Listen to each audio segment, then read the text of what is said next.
that special services district tax, and then we used revenue from the parking operation in Blueback Square.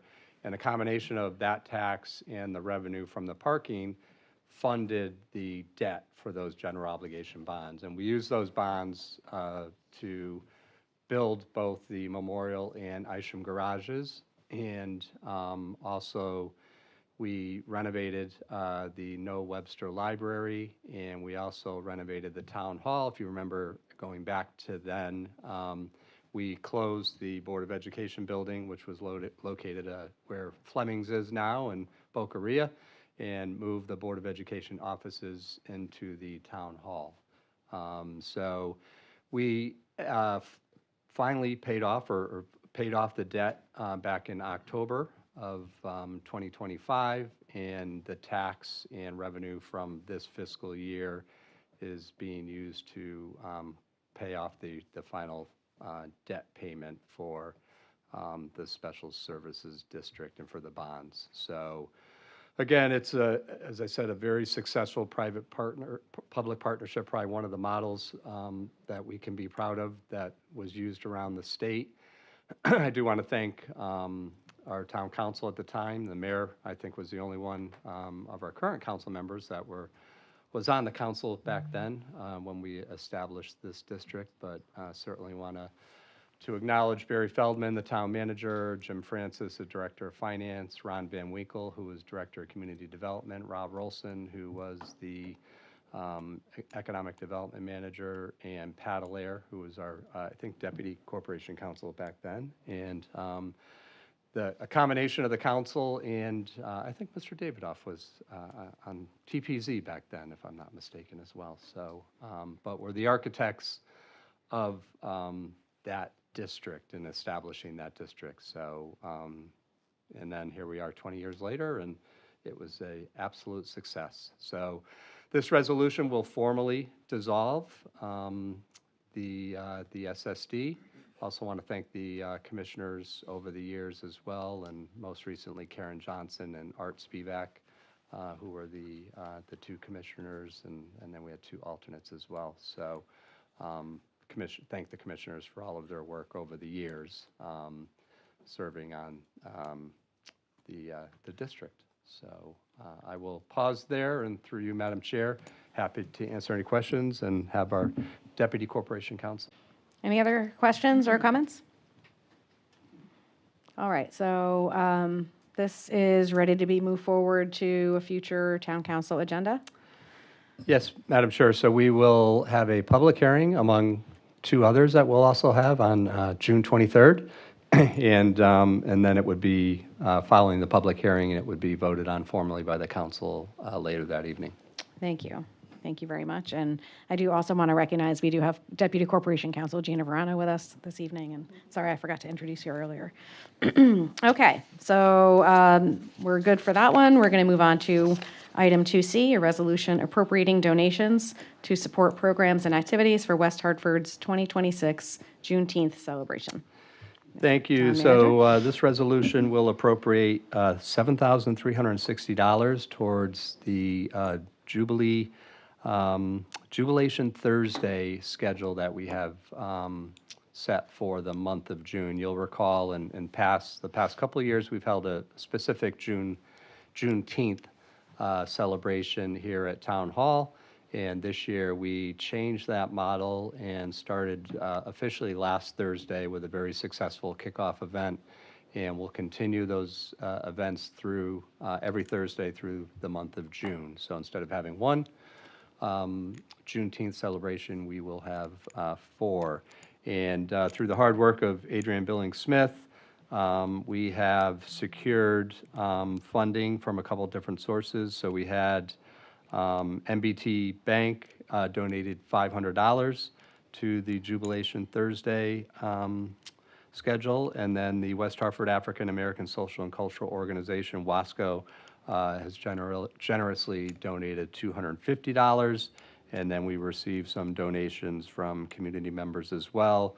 And then all of those combined with the Sustainable CT Match Fund Grant we have a grand total of $7,360 to put towards these events for the next couple of Thursdays. So this would be on the agenda this evening to vote on.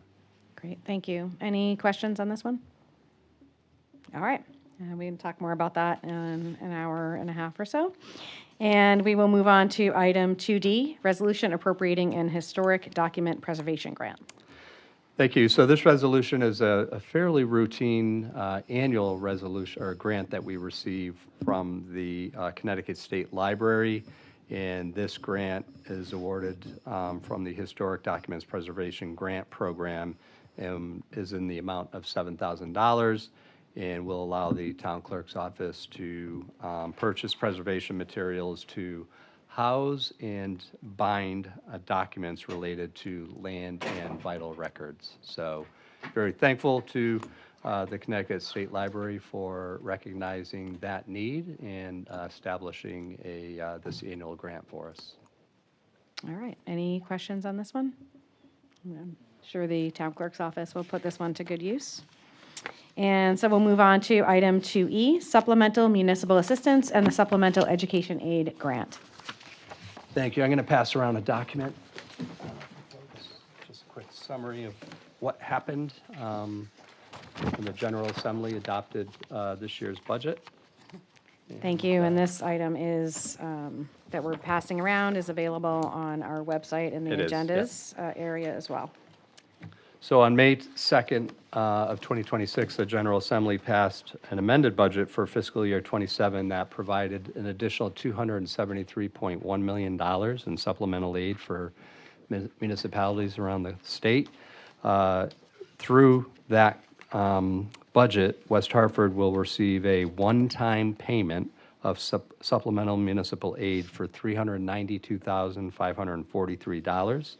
So that's a one-time revenue grant that we would receive this year. And then we would also receive a $2,824,592 payment of supplemental educational aid. And you'll recall during our budget adoption, we assumed, we did take some risk, but the mayor and I had some conversations with our delegation and felt confident that we would be seeing some increase in ECS funding. So we took that risk and assumed a $1.2 million increase. So the net increase to the town in ECS, well, it's not truly ECS, but we'll call it supplemental educational grant that we're receiving is $1,624,592, or 0.004% of our adopted budget. So if you recall, during the deliberations that the state was having, there was talk about amending the foundation level of the ECS grant. And at the end of the day, and there was a proposed increase of going from 11,500 to like 12,500, 13,000, somewhere in that range. That did not end up happening, but this formula is somewhat based on that. Had that happened, this is the amount that we would have received through that process. So not tied directly to that foundation grant increase. It's somewhat related to it. The governor has formed, as folks know, a blue ribbon commission to study how the state funds education this year. And that committee has, I believe, already started their work and would be part of the budget process for next year. So there is a commitment to that $200+ million being in next year's budget, but there's not a guarantee that we would get this $2.6 million next year. So if we were to amend our budget this year or lowered our budget based on that revenue, we could be theoretically establishing a hole in our budget with that additional revenue. So it would be, and as you can see, the impact on the overall budget was very, very minimal at the 0.004%. So it would be my recommendation that we count this as revenue coming into the budget next year. As you recall, our budget was very, very tight. We made some assumptions across the board in revenue. We made some reductions to our operating expenses. We made some other, revenue or amendments to our waste management contract that we're still in the process of negotiating. And we do have some good news to report from our rating agency. We did receive recently, we're notified by Standard & Poor's that we maintained our AAA rated status. It's very important to Standard & Poor's that we continue to build on our fund balance. So our current fund balance stands at 10.4%. As the council knows, every year we will use surplus to continue to add to that fund balance so that we can maintain our AAA rated status. We're at 10.4%, and the average AAA rated community in the state of Connecticut is at 16%. So we need to continue to demonstrate to Standard & Poor's that we're committed to increasing that fund balance to get us to in line with other AAA rated communities. So this would give us potentially a surplus that we could, depending on how we manage the rest of our expenses through next fiscal year, a little bit of a surplus that we would be able to utilize to add to our fund balance if we're able to manage our expenses as tightly as they are as we move through the fiscal year. So, I'll pause there, Madam Chair, and turn it back to you, and certainly happy to answer any questions or talk further about this budget. Thank you. Questions from committee members on this? Mr. Winograd? No?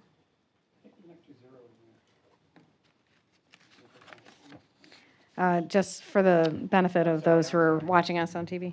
It's a half of 1%. Yeah, I'm checking your So it's math. 0.04%. 0 point. So Yeah. 387 million. Sorry. Yeah, sorry. Let me do the math real quickly. Sorry. 1.6 divided Sorry by if I screwed that 387. up. Right. Yeah. 0.04%.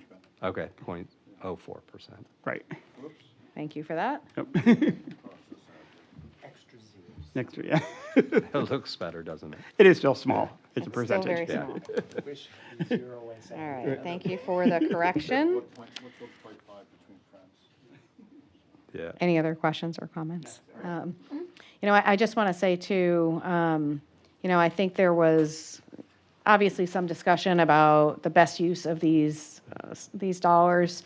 And as we all know, we were so careful with our budget this year. We were sort of like praying for not needing to plow at all and having the kind of weather where we don't really need to use electricity to heat our buildings or anything. So having this little tiny cushion could be useful. And so we appreciate all the work that our town staff have done to get us to this point. And thank you to our legislators and to the governor as well. Okay, so this will go on the agenda for this evening as well. It would not. Oh, no, we don't need this Yeah, to we be on the wouldn't agenda? have to take any formal action. Perfect. Yeah. Even better. All right. And I just want to acknowledge that Mayor Cantor is also here now for the meeting. Moving on to communications. Do we have any communications? Nothing under communications this evening, Madam Chair. And staff reports? Nothing under staff reports. Future agenda items. So I do want to just note, we are going to need to change the July meeting. So our July meeting is currently scheduled for Monday, July 6th. So we'll work offline with the committee and staff to determine an alternate date for that Excellent. meeting, if Yeah. that works. And at that meeting, we'll get the year end, hopefully, or We'll maybe get later if we move it an late enough estimate in of the July. year end at that point, so it'll really be in the fall where we have that final number. Gotcha. Yeah. Great. All right, anything else for the good of the order? If not, 6:18, asking for a motion to adjourn. And a second. Seconded. Meeting is adjourned, 6:18 PM. Thank you so much, everybody.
2020. I'm calling the public hearing. This is a public hearing, a resolution approving programs eligible for the Neighborhood Assistance Act Tax Credit Program. We will begin with roll call. Mr. Davidoff. Good evening, Mayor Cantor. Mayor Cantor. Here. Councilor Harris. Here. Councilor Lazarus is absent. Councilor Lyons. Here. Councilor McGinnis. Here. Deputy Mayor Pullen. Here. Councilor Walters. Here. Councilor Wang. Here. Councilor Winograd. Present. We have a quorum. Thank you, Mr. Davidoff. We will have a presentation. Mr. Ledwith, I will kick it over to you. Thank you, Madam Mayor. Tonight's public hearing is an annual hearing we hold to approve programs eligible for the Neighborhood Assistance Act Tax Credit Program. And we have our Director of Leisure and Social Services, Helen Rubino Turco, joining us at the podium, who will give an overview of this program.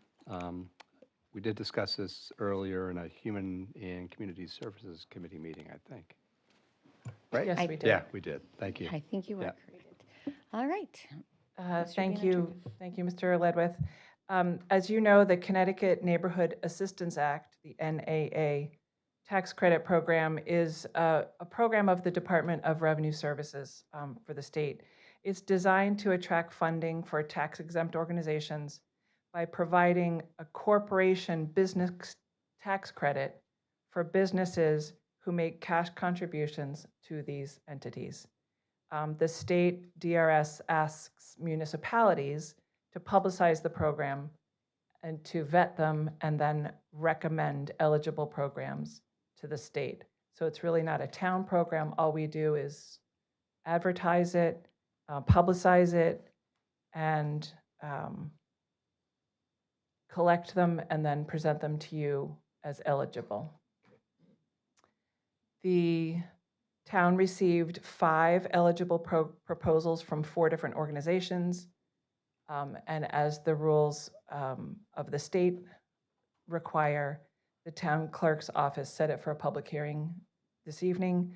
And then later at your town council meeting after this hearing, you will review and approve the list of programs eligible for investments by businesses under the provisions of the NAA grant program. And then we will forward that to the state by the end of this month. And that is the extent of our responsibility. I'm happy to answer any questions. Thank you, Mr. Biener-Turco. We did go through this in a committee meeting, and there were some questions, I remember. Again, this is really, our role is to pass through and then certify that they're qualified organizations. Some years there's a lot, and some years there's not as many. This year happens to be, I think, a lighter year than some. But all right, any questions or comments? Okay, Dr. Wang and then Dr. Harris. Thank you, through you, Mayor Cantor. Sorry if I missed this because I didn't come to the FNA meeting, but so these on the left side of this form is the agency. So like, for example, Westminster Presbyterian Church. Correct. And this is the program. Who is giving this, for example, the $150,000? So by participating in this state tax credit program, these organizations can receive donations from a business, and that business can donate to, for example, Westminster Presbyterian Church for a specific energy conservation program, and that business would receive a state tax credit.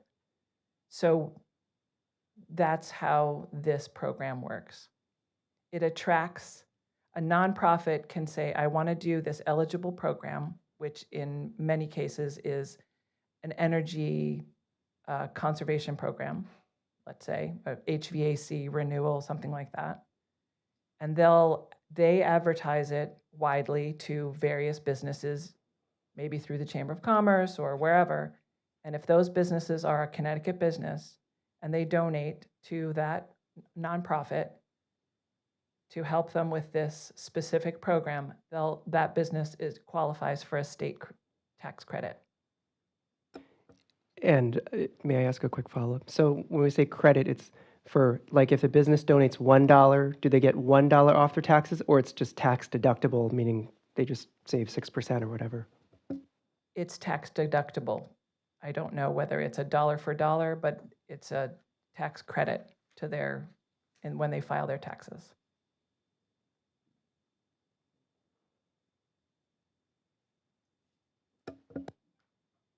Thank you, Dr. Wang. Dr. Harris. Thank you. So I just want to make sure I'm understanding, there's about $594,000 here. Is that money that's coming from the state, or is that money that's coming from these corporations? An organization will advertise that they have a program. It might cost $500,000. Only $150,000 of that program is eligible for this tax credit program. So in other words, they might attract 3 or 4 different businesses to support them, but only up to $150,000 is eligible for those businesses as a whole to deduct from their state taxes. Okay.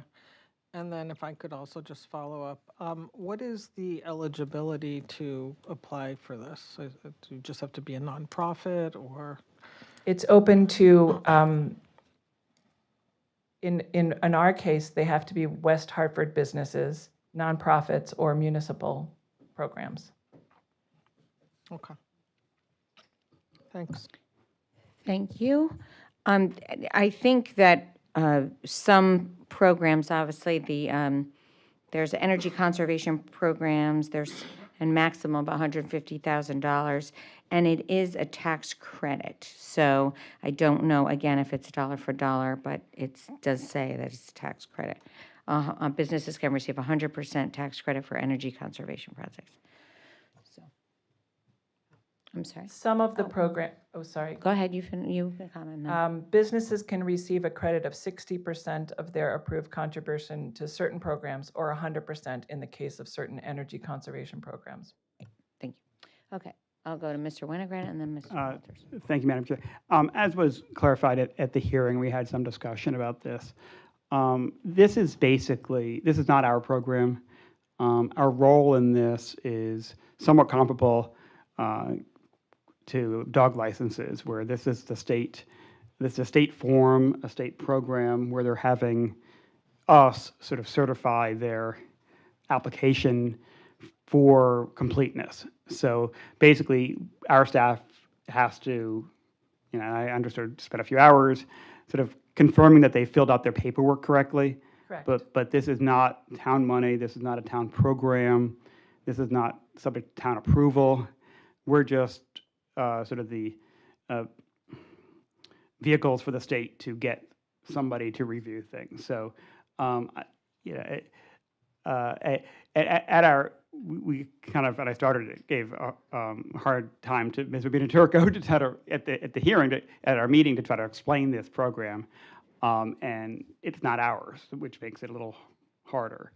And I'd certainly recommend that we approve this, and it's kind of up to the state to decide. I don't even know whether people automatically get it if they fill out an application. Again, this is really sort of a ministerial act that we perform at the direction of the state, and it isn't, like I said, this is not our program. Thank you, Mr. Winograd. Mr. Walters. Thank you, and through you, Madam Mayor, I was basically going to say what Councilor Winograd had said. It's, the bottom line is it's not town money, not town taxes, not town anything other than the administration of the application, and therefore, it involved the work that we put into gathering the information for the state, and beyond that, it's not our duty to fund any piece of this. So I too would recommend approving. Thank you. Thank you, Mr. Walters. Any other comments, questions? And again, this hearing is for businesses or nonprofits that may have questions about this, and then at the town council meeting is when you would approve this. That's right. We are not voting right now, yes. And so is there any public comment? We'll go to public comment if there's anybody signed up. And Mr. Clerk, have you received any written comments? None, Madam Mayor. Okay. It is blank. Is there anyone here that would like to speak to this public hearing? Okay, seeing none and no written comments and no further questions from the council, this hearing is now closed. And we will begin the town council meeting in right now. I'll just change some papers. And just I want to go back to my, oh no. I lost it. Okay, here we go. All right.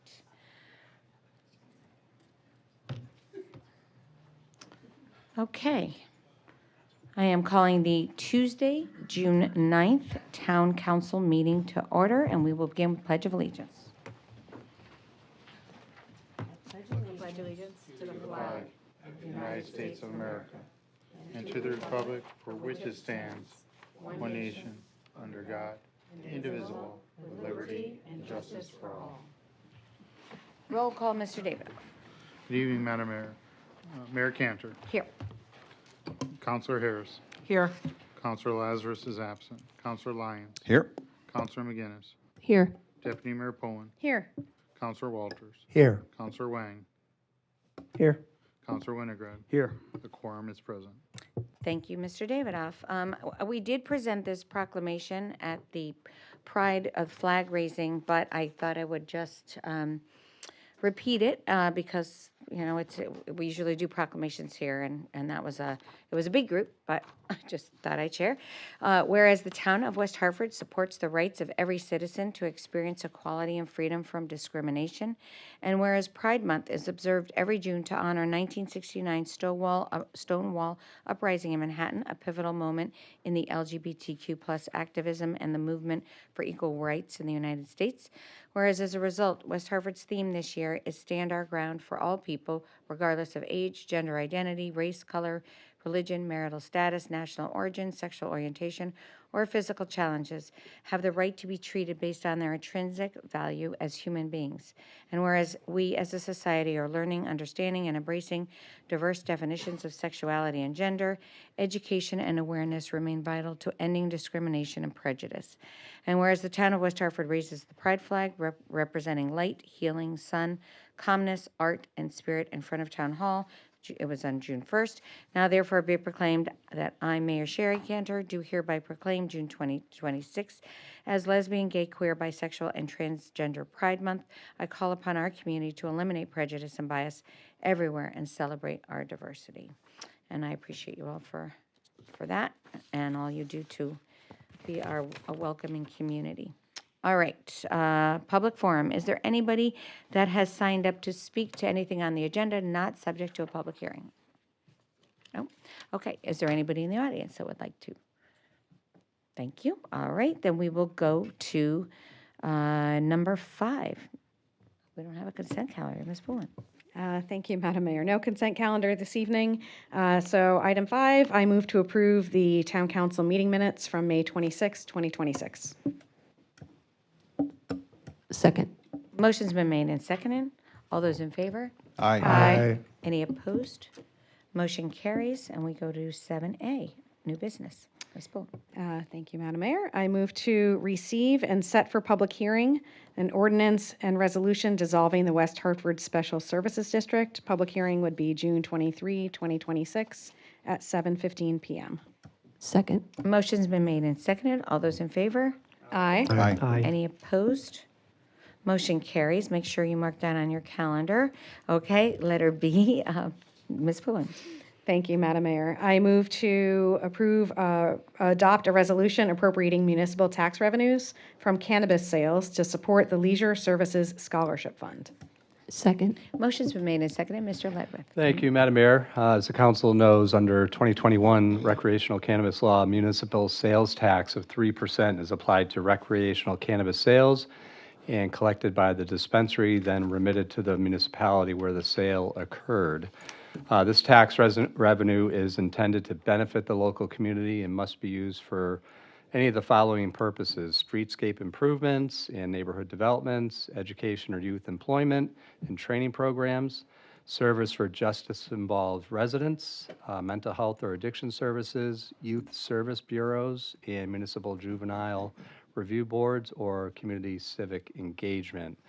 The Leisure Services Department offers a wide range of services and programs for youth and families, consistent with the activities of youth service bureaus across the state. And the Leisure Services Scholarship Fund provides income-eligible households a discount towards the cost of summer camp, swim lessons, special interest camps, and other programs throughout the year. These programs provide an important opportunity for youth to engage in pro-social, supervised activities to positively impact their development. As of April 28th of this year, the Scholarship Fund, which is funded by donations, has a balance of $2,392 and requests cannabis funds of $12,000 to cover the current fiscal year, and then an additional $46,000 to cover anticipated requests for fiscal year 27. So that would be a total with appropriation of $58,000 from our cannabis fund to fund the scholarship fund for both this year and next year. And I will pause there through you, Madam Mayor. Happy to answer any questions that the council had with regard to this resolution. Thank you, Mr. Ledwith. I'm going to actually turn to Mr. Winograd first because this was in his committee and just a review and any, just anything you want to say. Thank you, Madam Mayor. This was a topic we discussed in committee, and had a good conversation on the use of this cannabis money. I will say, personally, very impressed with our scholarship program, and I think that,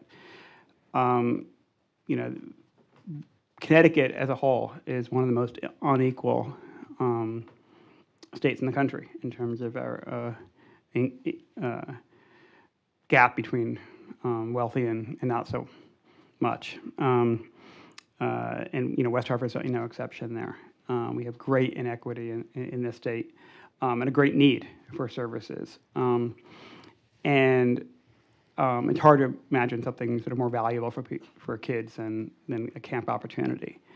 The work we can do through this grant, through this extra money, through the cannabis, I think is well worth being spent on all the benefits of a camp experience for our kids. So I certainly support this. I hope we all do. So look forward to hearing about the advantages that our children get from getting this opportunity. So I want to thank Helena Bino-Turco and her committee and all her colleagues for sort of putting this together and for all the work we do with our camps. Thank you. Thank you, Mr. Winograd. Ms. McGinnis. Through you, Madam Mayor. Rick, this isn't a question specifically about what we're using the cannabis money for on this, but do you have the amount that we got in the first quarter of this year, or have we not gotten that yet? Through you, Madam Mayor, yes, during the first quarter, an average over the first two quarters so butter was $22,843, Sweet Spot was $8,942, and fine fettle was $21,385. So we're estimated to receive about $210,000 a year from the three dispensaries. You're welcome.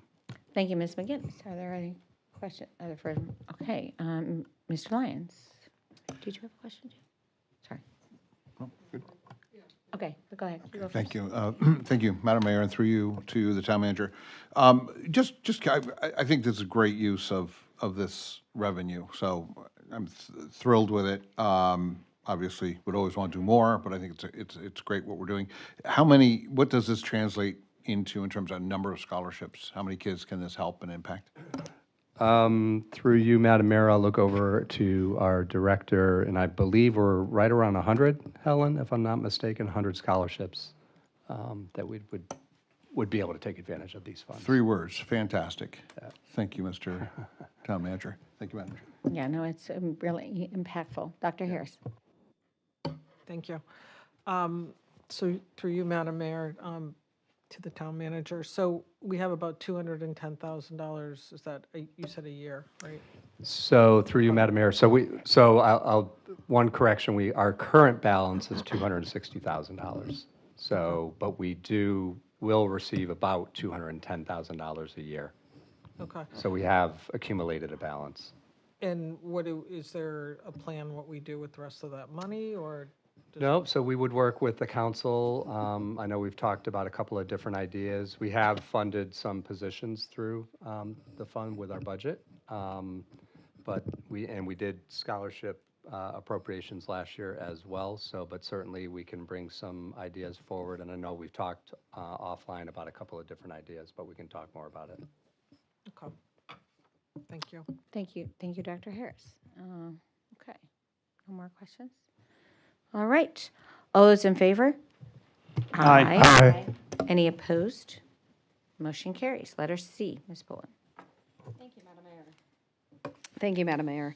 I move to adopt a resolution accepting and appropriating a bequest from the Harriet E. Bunis Irrevocable Trust to support the West Hartford Senior Centers. Second. Motion's been made and seconded. Mr. Ledwith. Thank you. It's very much my pleasure to introduce this resolution accepting a truly meaningful gift to the town of West Hartford, and more specifically to the seniors who benefit from our senior centers every day. Many of us measure our impact by what we accomplish during our lifetime.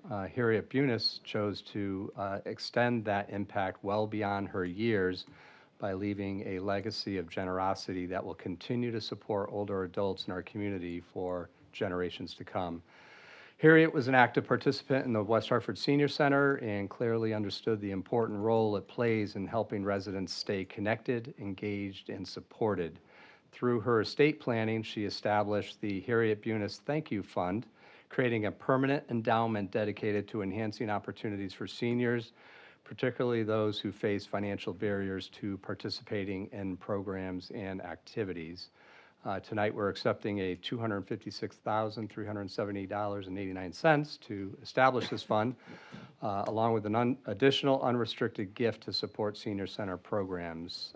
Through careful stewardship, the fund will generate annual resources that can be used to expand access to services, programs, and experiences that enrich the lives of our senior residents.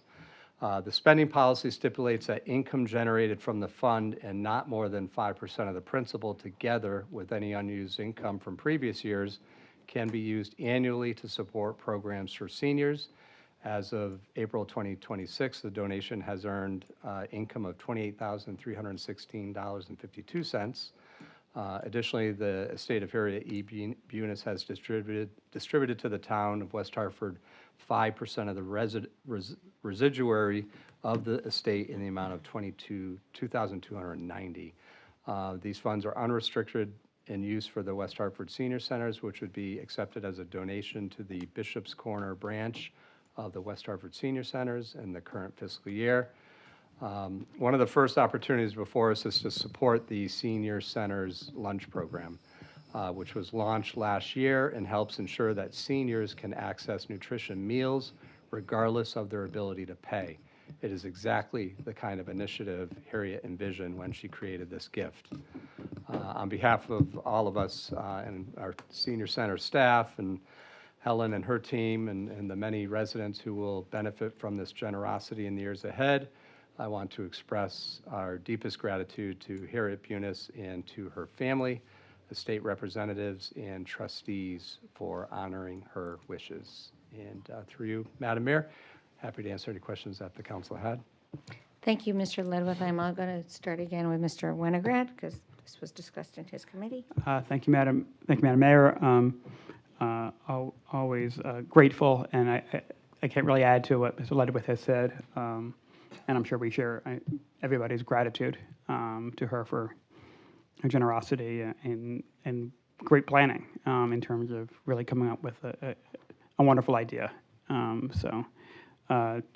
Again, echoing what Mr. Ledwith said, we should all be grateful as an entire community for her dedication.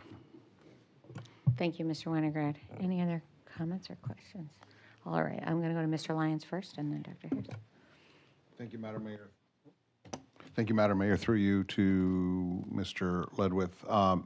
I echo Council Winograd's comments. Just a fantastic program. Any program, that's going to outlive us all, I think, is just a wonderful and help those in need. Just for those watching at home, how would one go about it? You're a senior citizen, you're struggling, you're on a fixed income, and you want to find out more about the program. Would they go to social services? What would be the proper process, just if anybody's watching and curious?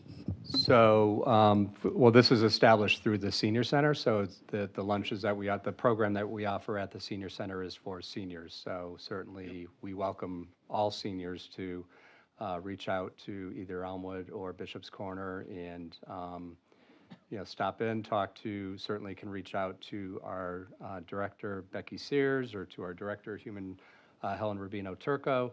As I said, we welcome everyone. Stop on down and learn about all the various programs that we offer at the Senior Center, and then certainly can learn about our lunch program as well. Thank you for helping me with the pitch. I appreciate it, and thank you, Madam Mayor. Thank you, Mr. Lyons. Dr. Harris? Thank you. Through you, Madam Mayor. I just had one question on the way this is worded here that I just wanted to clarify. When we get a fund like this, I know there's another one on the agenda as well. This money goes into our general fund, or is it held separately as a fund, for the senior center? So through you, Madam Mayor, so it is, we do set the funds aside in our Town That Cares Fund in a separate line item. Helen, if you want to come up, and she knows it a lot better than I do. I know enough to be dangerous, and that's about it. Certainly. So the Town That Cares Fund is more like an umbrella. And when we get a bequest, there's a separate line item in a balance sheet account within that Town That Cares. It's a separate line for each fund that is received, for each bequest that we receive. So the funds aren't commingled. They're kept separate. And then when we want to use those funds, whether they're restricted or unrestricted, we would come to the council for approval to use them for a purpose. Sometimes we do that through a resolution, and sometimes we do that as part of the budget process. So for example, we have an anonymous bequest that is for senior assistance. We budget for that in the town, in the social services operating budget. We estimate that we will draw $9,000 a year from this anonymous bequest. And at the end of the fiscal year, if we spent $8,000, we will draw $8,000, we'll transfer the funds to operating. Or if it's a little bit more, we would move a little bit more. But so there's two ways that funds could be used. In the case of Harriet Bunis Thank You Fund, the program that we're using, the interest and up to 5% of the principal, what we're using that for right now, it's an approved use, is for the lunch program. We've built that into next year's budget because we knew this bequest was coming and we knew this was an eligible way of using it. But we started this program, we reinstated the lunch program last September. It had been funded by an outside agency and they cut their funding. So we were without a lunch program, and it was, we were really looking for ways to reinstate it and to bring it back for our seniors. And we received the Harriet Bunis Thank You Fund, and we started that last September, and we're now asking we've finally gotten all of our paperwork in order and all of the funds have been cleared, but now we would like to use some of that some of that funding that's eligible to be used for the current fiscal year. So that's what you're seeing. That's why there's two parts. One is for accepting it, and the other is for using part of it. Yeah, no, I appreciate the clarification. I just was I think you said you do not commingle these Correct. funds one to the other or in Correct. the general fund. Right. Okay, thanks. Thank you, Dr. Harris. Any other comments or questions? Okay, Ms. Boone. Yes, thank you, Madam Mayor. And I just really want to also extend my gratitude. This is called the Harriet Bunis Thank You Fund, but we really need to thank her and her estate. I think providing lunch for our older adults is such an important way to not only provide nutrition, but also to combat the loneliness epidemic that we have, bring people out, socialize with each other. It's so important for people of all ages, and particularly people who are often just home alone or sometimes struggling with caregiving responsibilities for their loved ones. I just really appreciate the value of a senior lunch program, and I'm grateful that we're able to use these funds for that purpose. Thank you, Ms. Pullen. You stole the words right out of my, having a almost 98-year-old mother, lots of lunches at the senior center and lots of events. I will say Gina Marino and Becky Sears, Gina before Becky, the seniors' mental health, their engagement are so, rely so heavily on the programming, and again, nourishment of not only of body, but of soul, I think is really important. And I'm so glad that we brought this back. That was such a hard cut and loss. So, and again, thank you tremendously to Harriet, and she thoroughly enjoyed the senior center, and volunteered and did a lot. So it's really wonderful. All right, with that, all those in favor? Aye. Any opposed? Motion carries, and we will go to D. Ms. Pullen. Thank you, Madam Mayor. I move to adopt a resolution accepting and appropriating a bequest from the estate of Francis Johnson to support the West Hartford Senior Centers. Second. Motion's been made and seconded. Mr. Ledwith. Thank you. Another great resolution accepting a second generous bequest from the estate of Francis Johnson in support of the West Hartford Senior Centers. And like Harriet Bunis, Francis Johnson was an active participant in our senior center community and understood the value these programs provide to older adults throughout West Hartford. Through her estate planning as well, she chose to leave a lasting gift to ensure future generations of seniors would continue to benefit from the programs and sense of community that the senior centers provide. To date, the town has received 3 distributions from her estate totaling $81,000, with the possibility of additional residual distributions in the future. What makes this gift especially meaningful is that it is, again, unrestricted, providing flexibility to address current and emerging needs of our senior centers and the residents that they serve. One of those needs is the replacement of aging fitness equipment. So the fitness and wellness programs offered through our senior centers play an important role in helping older adults maintain their health, independence, and quality of life.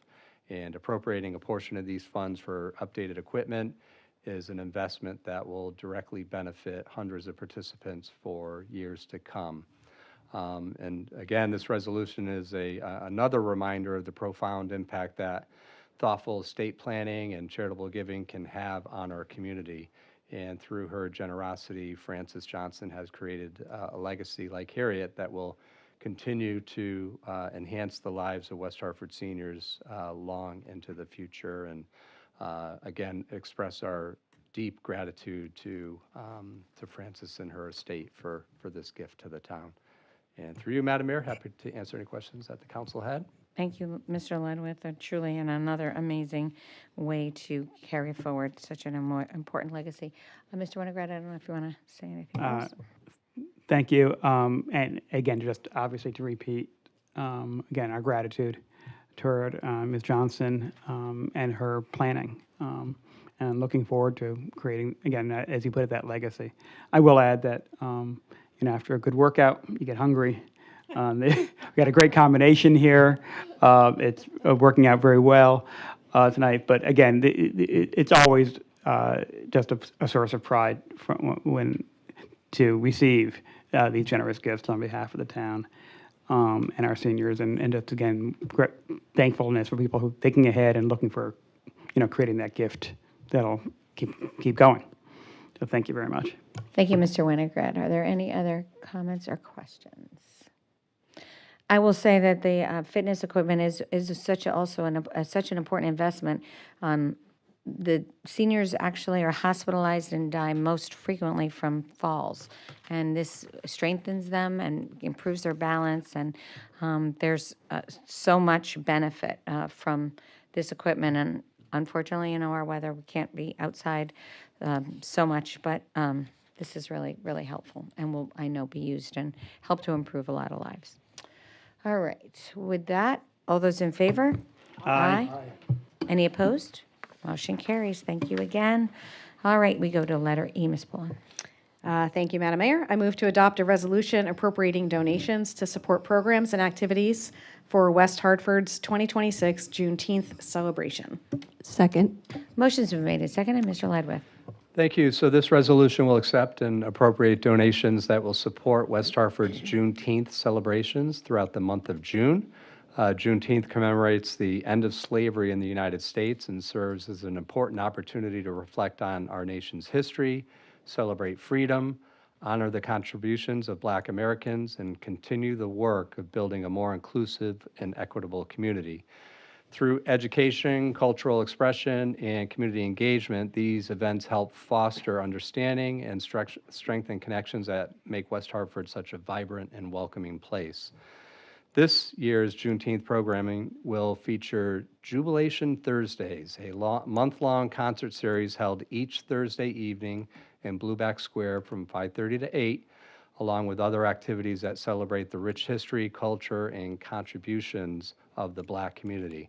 These events have become an important part of our community calendar and provide opportunities for residents of all ages and backgrounds to come together in celebration and reflection. The resolution before you accepts a total of $7,360 in donations, including support from community donors through the Sustainable CT Match Fund program, as well as contributions from MBT Bank and the West Hartford African American Social and Cultural Organization. And we are grateful to each of these partners for their commitment to supporting this important work. I'd also like to offer a special recognition and thanks to Adrienne Billings-Smith for her outstanding leadership, vision, and dedication in planning this year's events. Adrienne has worked tirelessly, not only to coordinate a meaningful month of programming, but also to secure the funding necessary to make these celebrations possible. Her efforts continue to strengthen community connections and create opportunities for learning, dialogue, and celebration throughout West Hartford. So through you, Madam Mayor, I will pause there and turn it back to you and the council for any questions that you had. Thank you, Mr. Ledwith. I don't think this was a part of a committee, but Adrienne is, we've really been working so hard to provide so much programming right now with America 250 as well. And so we're really grateful for all of her energy and commitment. I did go to last Thursdays and plan to go to this Thursday, and it was really wonderful afternoon, all different ages, or evening, I should say, all different ages, and great music. And our town historian was there, and her son was performing, which was really kind of fun to see. So it was great. And I bought a couple presents because there were some nice vendors there. So it was great. All right. Any other comments, questions? Okay. All those in favor? Aye. Aye. Any opposed? Motion carries. Letter F, Ms. Pullen. Thank you, Madam Mayor. I move to adopt a resolution approving programs eligible for the Neighborhood Assistance Act Tax Credit Program. Second. Motion's been made and seconded. Mr. Ledwith. Thank you, Madam Mayor. And this was, as we know, subject to a public hearing earlier this evening, where our Director of Leisure and Social Services provided an overview of the Connecticut Neighborhood Assistance Act Tax Credit Program, which provides funding for tax-exempt organizations by providing a corporation business tax credit for businesses who make cash contributions to these entities. The town has publicized this program and solicited proposals from community groups, and this year we had 5 eligible programs from 4 nonprofit organizations that upon approval from the council, we would forward that information off to the state for their administration of that program. So through you, Madam Mayor, happy to answer any questions that the council had. Thank you, Mr. Ledwith, and this is something that people that have served on the council is not new to us. We see it every year, and have been, again, subject to public hearing and a committee. So, Mr. Winograd, I don't know if you want to say anything more or no? Certainly, anybody, at the public hearing, we had the discussion about sort of what this means. Again, this is state money, this is not our money. And really, the role of our staff is to just review the application. So it is really sort of a ministerial act that they take on behalf of the state. And for more detail, you can, if you haven't heard it, you can go back to our public hearing. But again, there's not a lot here for us really in terms of any discretion on our part.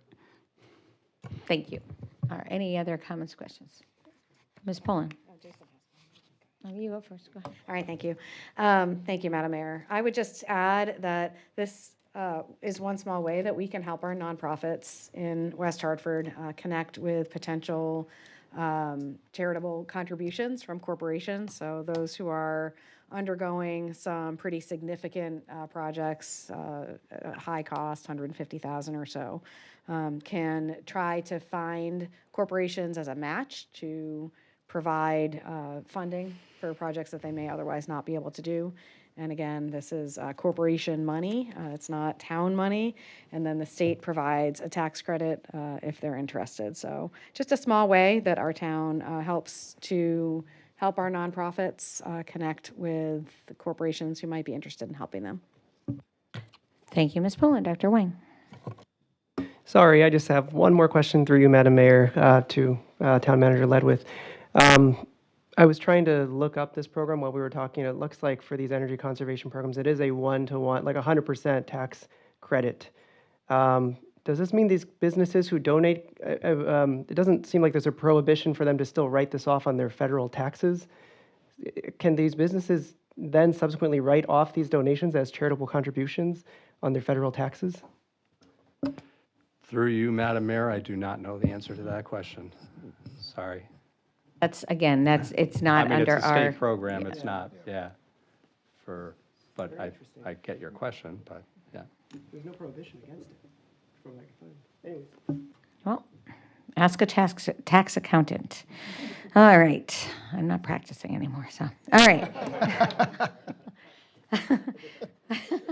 All right, so we have a vote on the table. All those in favor? Aye. Any opposed? Motion carries. Okay, we are now on Town Manager's report. Mr. Ledwith. Thank you. I'll begin the town manager's report with the summary of some upcoming council business. We are going to reschedule our Public Works Facilities and Sustainability Committee meeting, which was originally scheduled for this Thursday, June 11th. So we will end up moving that date. We will have a Community Planning and Economic Development Committee meeting next Wednesday, June 17th at 8 a.m. That's a virtual meeting. And then our next council meeting is here June 23rd in the council chambers. And I believe we have 3 public hearings that evening starting at 6:45. So come on in early on the 23rd. Want to quickly give an update on Celebrate as we reflect on another successful Celebrate West Hartford weekend. I want to extend my sincere thanks to everyone who helped make the 39th annual event such a great experience for our residents and visitors. As we know, Celebrate West Hartford is one of our community's signature traditions and a tremendous undertaking that showcases the very best of our town. From planning and preparation to execution and cleanup, the event's success depends on the dedication, teamwork, and professionalism of so many people across our organization. Thousands gathered throughout the weekend to enjoy the music, food, family activities, road race, and community spirit that makes Celebrate such a special event year after year. Special thank you to Linda Geisler, Rebecca Holmes, Helen Rubino-Turco, and the entire Leisure Services team. Months of planning, coordination, creativity, and attention to detail were evident in every aspect of the event and helped create a welcoming and enjoyable experience for all. Also want to thank Police and Fire for ensuring a safe and secure environment throughout the weekend. Their professionalism and presence allowed everyone to enjoy the festivities with confidence. our Public Works and Facilities for their countless hours spent preparing, maintaining, and restoring the grounds. Their efforts transformed Town Hall into a beautiful gathering place for our community. The Building Department, Health District, Fire Marshal's Office, Risk Management, Public Relations, Employee Development and Community Engagement, Library, Tax Office, and IT for their behind-the-scenes work ensuring everything operated smoothly, safely, and efficiently. And finally, our dedicated volunteers, including members of the Celebrate West Hartford Committee, the Road Race Committee, and the Community Emergency Response Team. Their commitment, energy, and community spirit are an essential part of what makes this event so successful. So special thanks to Paul Turco, who volunteered all week to oversee the setup of the festival. Events like Celebrate West Hartford do more than bring people together for a weekend. They strengthen community connections, support local organizations and businesses, and remind us of why so many people choose to call West Hartford home. On May 28th, 2026, the town sold $25 million in general obligation bonds to fund various capital improvement projects for the town and school district. The town received 19 bids, which, I've been doing this for a long time. That's the highest number of bids that I recall ever receiving. And the lowest bid having a true interest cost of 3.423%. This was the best available rate at the time of the sale and an excellent indication of the town's strong financial position and AAA status. In preparation for the sale, Standard & Poor's reaffirmed West Hartford's AAA bond rating on Thursday, May 21st, 2026, a rating that the town has proudly held since 1974. And tomorrow evening, we will be holding an event to mark the opening of the new Rockledge Golf Club driving range, which will be held at 4 o'clock at the range. Instead of cutting a ceremonial ribbon, town officials seated at this table will be swinging golf clubs. The driving range opened for business on May 29th and brought in $15,000 during the first week of business. So we're very excited about the excitement that's out there, that's been generated within our community and folks from outside of the community, and look forward to a continued successful run at the range. The next time you're strolling down South Main Street between Farmington Ave and Town Hall, look up. You'll see our latest series of banners, this time featuring community members of all ages, showing how they are aging and growing well in West Hartford. The banners were part of West Hartford's Age-Friendly Communities Initiative, hosted in partnership with the West Hartford Senior Centers, West Hartford Municipal Parking, Connecticut Age Well Collaborative, and Connecticut Community Care. And we still, as folks know, we still have our survey out there, and it will be available up until June 15th. I think we're up to almost 2,000 folks having participated in the survey. So I'd like to continue to see that number grow, which is great. And good news about our CERT program, a Community Emergency Response Team. The 11th cohort of the CERT basic training class concluded on Sunday, May 31st, with 33 students successfully completing the program. In addition to West Hartford residents and CERT team members, the class included participants from Avon, Farmington, Hartford, Simsbury, and Portland. The training was conducted from April 1st through May 31st and provided over 20 hours of construction emergency preparedness, disaster response, fire safety, light search and rescue, disaster medical operations, sheltering, and CERT organization. The class brings the total number of individuals trained through the West Hartford CERT program to more than 387 since its inception in 2021. These volunteers help strengthen community resilience and provide valuable support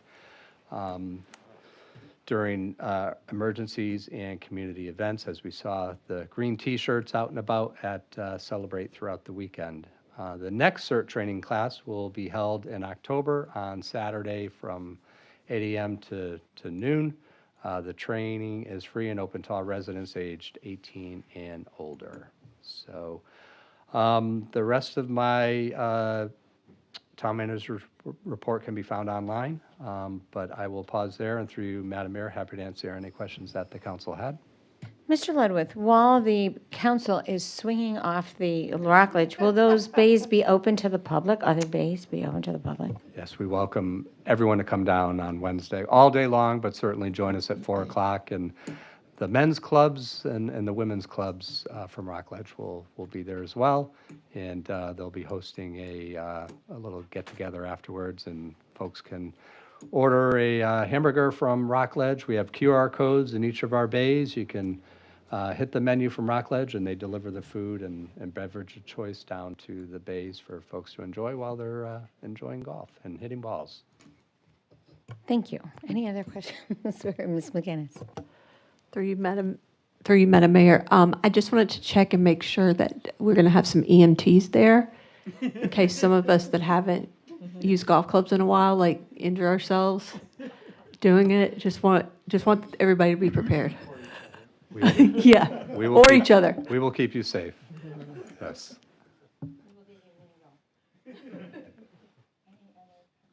Any other comments or questions? Okay, seeing none, we are now going to go to Corporation Council's report. Mr. Dodge. Thank you, Madam Mayor, and hopefully Councilor McGinnis's comments aren't an admission against interest eventually when we have a lawsuit from this. Madam Mayor, I have no formal report. We will be asking you to open the agenda to add an executive session to discuss pending strategy with regard to pending claims and litigation. I do not anticipate that we will be taking any action after we conclude that executive session. It's purely an update. Thank you, Mr. Dodge. Is there any questions for Mr. Dodge other than? Okay. Announcements, there are many. I will try to go through them quickly, but really important. First is congratulations to the class of 2026. Many of these students have been through a lot, and we're so proud of them. They will graduate on Thursday, June 11th, and we really wish them incredible success and happiness throughout their lives. And we believe that we have prepared them well, and they're ready for the next phase. Very exciting. U.S. News and World Report selects West Hartford to be #1 in Connecticut, #1 in New England for the second year in a row, and number 49 in the nation. U.S. News analyzes over 850 cities annually to determine the best places to live. From this extensive analysis, 250 cities are selected as the top contenders based on key factors such as quality of life, value, desirability, and job market. Data is based on a February 2026 public survey in which people from across the country voted for what they believed was the most important factor to consider when choosing where to live. Winners of We Ha the People Student Essay Contest was announced. This is in conjunction with America's 250th anniversary. Students were asked to write about a local historical figure who shaped West Hartford, covering their impact and modern legacy. The Mayor's Youth Council is proud to announce the winners at Celebrate, and these are the winners. Middle school winner, first place, The Legacy of Thomas Hopkins Gallaudet by Miranda Frisbee, King Philip Middle School. Second place, From Chains to the Classroom, Bristow's Fight for Freedom shapes West Hartford by Nina Matamana from Kingswood Oxford School. Third place, Louise Duffy, a trailblazer with a lasting legacy by Brendan Sills, Kingswood Oxford School. High school winners, first place, Tracy Wilson, a pioneer for justice, history, and community by Daniel Schmuel Hall High School. Second place, The Man Behind the Masterpiece by Bella Nugent, Conard High School. And One Silence Now Honored, How a Man Denied an Education Became a Middle School's Namesake by Lolo Zhang, Hall High School. So very inspiring. Students received $500 for first prize, $250 for second prize, and $100 for third place. Okay, Webster Hill today. The town manager and I and Mr. Lyons also came along. Webster Hill was recognized as a blue ribbon school today, and I just want to give a little context. This was always a national award done by the Department of Education, and in 2025 it was canceled. Schools that were told they were going to be receiving a blue ribbon award were given a notice saying that they were canceled. So the state of Connecticut decided to honor and award schools, high-achieving schools, and schools that were making progress on achievement gap closing, and Connecticut was the first in the country to all name blue ribbon schools. So today, along with 5 other schools throughout the state, the school was recognized by the Connecticut State Department of Education for its designation as both exemplary, high-performing, and achievement gap closing. This state and level initiative celebrates schools across Connecticut demonstrating the same and inclusive learning environments. Jubilation Thursday, we just heard, with a Juneteenth celebration, so it's actually 6 to 8 on my sheet. You said 5:30, I'm not sure, but if you get there early, you can have an ice cream or something to eat. And so live entertainment will take place on June 11th and 18th. Encore, June 13th, will take place at New Park Brewing. This is Playhouse on Park's big fundraising event, and it will be amazing. Raising money to support organization's mission of bringing professional theater to the stage and transformative arts education to children, youth, and schools. And there is a link for tickets. Japan Summer Festival would take place on Saturday, June 13th. At Blueback Square from 12 to 5. Powerful taiko drumming. Performance of I'm not sure I said that right, but I've seen it and it's great. Performance at 4:15. Get your photo with Pikachu or Hello Kitty, and special thanks to Consulate General of Japan in Boston and all the event sponsors. The Blueback Square Farmers Market will open on June 14th from 10 a.m. to 1 p.m. and it runs through October, and more than 15 vendors are expected every Sunday. It is terrific. Legislative wrap-up with Senator Derek Slatt will take place on June 16th at the Bishop's Corner Senior Center. It will begin at 10 a.m., followed by a presentation at 11:15. He will present new bills that especially affect those that are seniors. All are welcome to attend.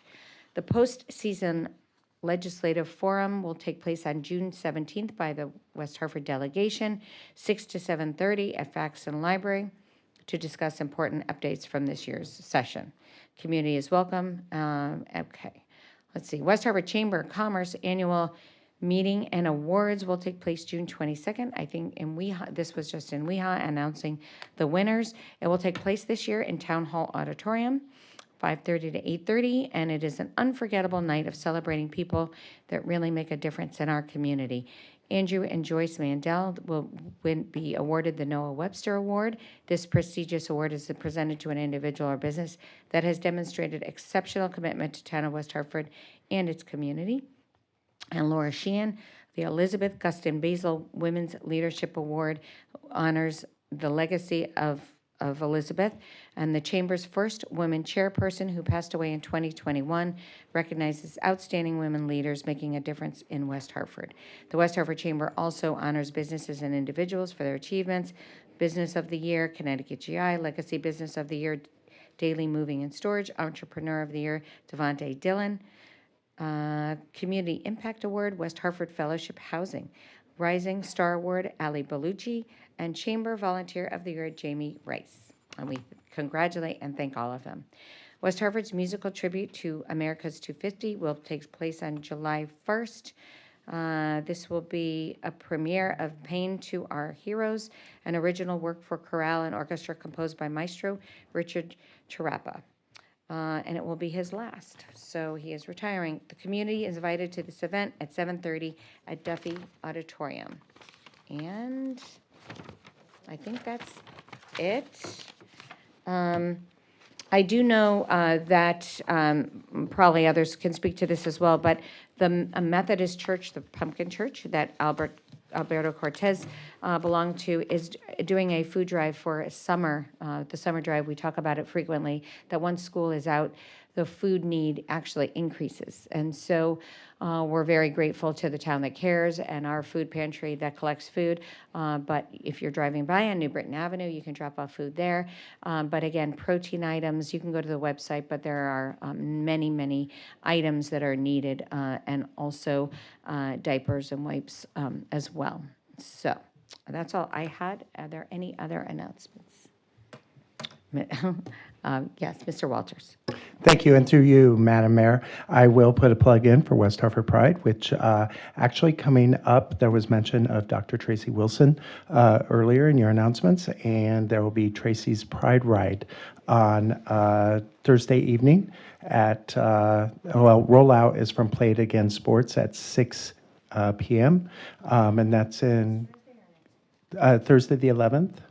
And we're also working with Bike West Hartford to make that happen. And so that's a great way to come out and celebrate the contributions of Dr. Wilson to the community. And we're telling people that they can pride out their bikes, so decorate them however pride like they would like to. And there are a couple other events which are you can check out on the website, westhartfordpride.org, or the @PreHa Facebook and Instagram page. We will be doing the festival this year on the 27th, Saturday, with a rally that begins around 10:30, festival at noon, and then there will be some after-party activities going on later in the evening. Thank you, Mr. Walters, and Thank thank you you. for your work on bringing all of this programming all month long. All right, any other comments, questions? All right. I'm sorry? No, ma'am. Okay. Sorry, let's go to, okay, so we'll go to Ms. Pullen on the suspense item. Thank you, Madam Mayor. Without objection, I move that we suspend the rules for the purpose of opening the agenda to add an executive session to discuss strategy and negotiations with respect to pending litigation, estate of Pierre Louis versus Town of West Hartford et al., HHD CV 2361675518. Is there any objection? Okay, there being no objection, the item is added to the agenda. Ms. Pullen. Without objection, I move that we enter executive session to discuss strategy and negotiations with respect to pending litigation, estate of Pierre Louis versus Town of West Hartford et al., HHD CV 2361675518. Is there any objection? There being no objection, we will enter executive session. I invite Corporation Counsel, Deputy Corporation Counsel, and Town Manager to join us. And we will not be taking a vote. We will adjourn when we come back. Thank you.